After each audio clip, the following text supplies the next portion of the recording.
Today I'm going to teach you how to sew fabric on top of fabric rather than together. This is called applique.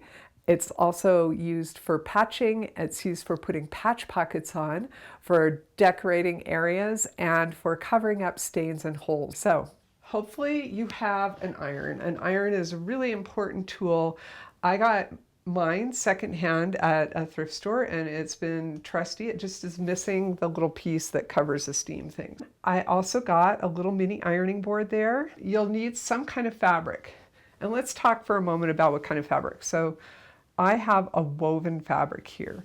That means it doesn't stretch and it's kind of medium weight, so it's not super thick and it's not super lightweight. Both of those can be harder. So for success with your first project, I want to encourage you to get a natural fiber, so something that doesn't have a smooth or funky surface to it, but just a nice natural fiber, and some kind of natural fiber to put for the patch that's going to go on top of it.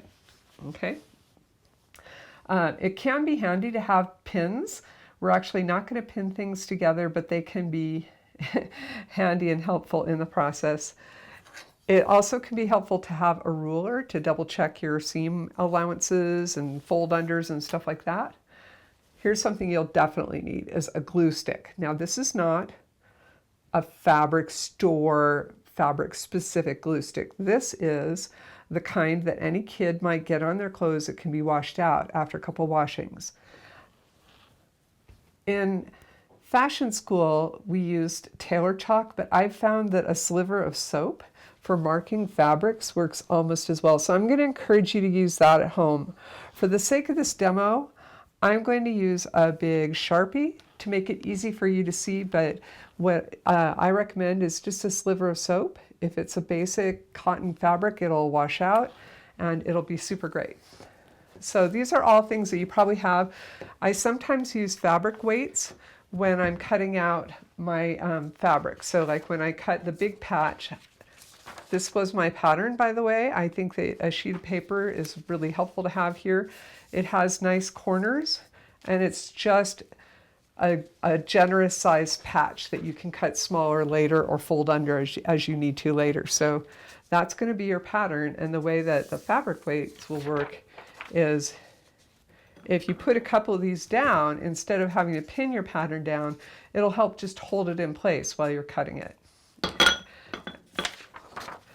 Okay, so we have the fabric weights, we have paper. You will need paper even if you're not using it as your pattern because we're going to glue against it. Okay, so we've got all of our materials.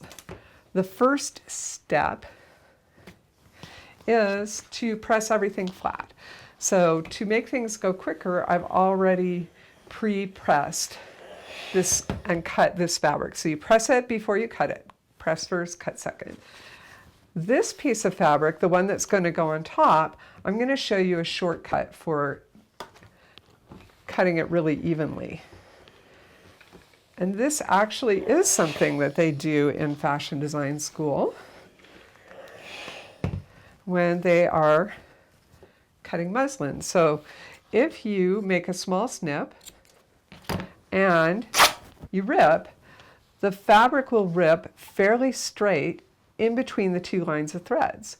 And anywhere that you can see that you have threads coming off really evenly, you know that your pattern piece is already pretty straight. Okay, I'm going to put a piece of white paper up here so you can see the pressing piece a little easier for this next part.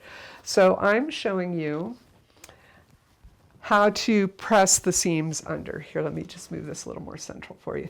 How to press things under, but you can easily decide that you want to do a simpler rendition of raw edges, which is what a lot of beginning sewers opt for, and that is fine. I do want you to be making a design choice and not just the easy choice because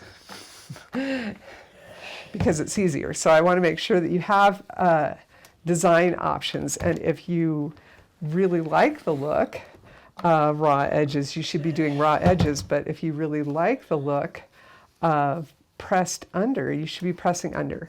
I'm eyeballing this, so I'm going about the width of my finger every time that I put this down.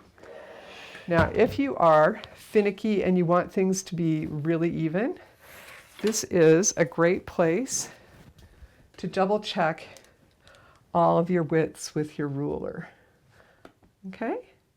So I have 5 1/8 going this way, and I have 4 5/8 going this way.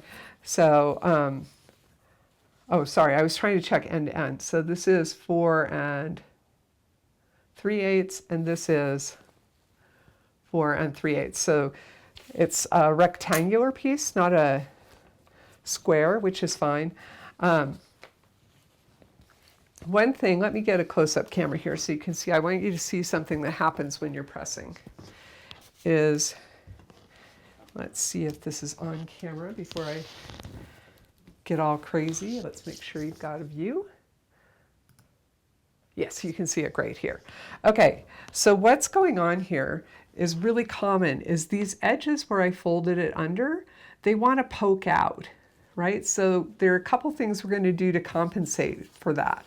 And one is we're just going to go to the other side of the fabric, and at the pressing point, the point where we're doing our little seams, that's the important place to hold this down. So this is where I like to use a pin or any kind of little metal thing that's pointy. And I'm using the iron to press that little area back in. So anytime that I can see a little corner sticking out from the other side, I'm going to correct for it and come under here with my iron before I go to the sewing machine. And the iron's very hot, so I really do just, they also have something called glass head pins, and I just don't want you to have to buy anything fancy. I'm sure you can find some little metal pokey thing, even if you don't have pins, to get you set up. So what I've done is I've tucked all the edges underneath. All right, now I want to have on hand, sorry, we're going to go back to the big camera for this. Let me get that out of the way. I want to have the fabric that I'm going to be putting this onto on hand, and I'm going to turn this over, and I'm just going to put glue, this little glue on the back, just on the edges. We don't need it everywhere. It's kind of important to not distort all that fine ironing that we did when you put the glue on. So that's one thing to be careful about. Okay, and then we're going to place this where we want it in here. And I think I want it at kind of an angle. I feel like that might be more interesting. And this is another opportunity, if you see your little edges sticking out, this is another opportunity to tuck them under. Get under there, buddy. Okay, and I'm going to use my iron to set the glue.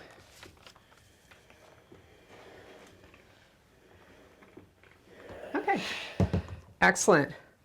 There we go, we're ready to go to the sewing machine. We're going to sew around the corners. And I like to push up my presser foot so that I can see where my needle's going in and put it in right by the edge. And what we're going to do is called edge stitching. That means that we're going to sew right around the edges. And in your sewing drills, you probably learned how to back tack and how to corner. So you're going to be shocked by what I'm doing here, which is I'm not back tacking. I'm just going forward. And when we get to the end of this, I'll explain why that is. So I'm just going all the way down along the edge to the next corner. And when I get close to the corner, I slow down, and I was lifting my presser foot up here so I could see how close I am to the corner, like I'm one stitch away. And ideally, I would slow down a little before that. I'm going to just use the hand crank to go to exactly where I need to go. And that's up on the right side of the sewing machine. That goes forward towards you ever, backward never. Forward ever, backward never on the hand crank. Now sometimes the machine gets a little caught up here because there's extra width of this fabric. So I'm just showing you that you can put a little bit of a wedge behind the back half of the presser foot to make it advance more easily. And in this case, I just didn't want to embarrass myself by having a problem, so I preemptively put that up there. And again, I'm headed towards the corner, and when I get close, that's when I start hand cranking, and I just want to see how close I am. So I'm a couple stitches away.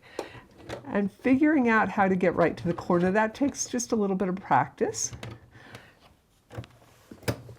Okay, and we always want to line this up towards you as much as possible. And if you've ever done a patch with pins, you can see how much smoother this lays with the glue.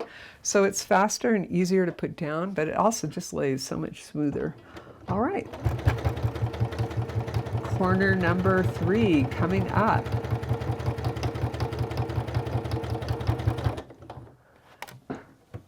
Okay, and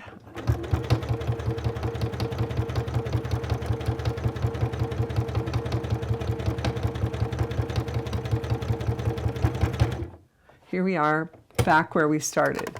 So this is the thing I wanted to show you. What back tacking does is it makes a knot by having overlapping stitches. And what we're doing here is instead of having 3 short overlapping stitches, is we're just having 2 longer overlapping stitches. It's just a little bit more hidden and graceful than the back tack. And when you sew all the way around the edge of something, you have that option. So let me snip some threads here, and we'll show you what we got. So here is what that looks like. So you can see it blends pretty well. All right, and that's what our fabric sewn on top of our fabric looks like. And if we want to make it even cuter, I could put a heart on top now that I know how to sew fabric on top of fabric. Hey, did you notice that this is an applique shirt? Born to mend. If you want to know how to make it, I have a great video on ransom note t-shirts. And if you want to put a patch into the knees of your jeans, I recommend that you check out my video on that, because I will go over how to access that area and several different options to up-level your patching game.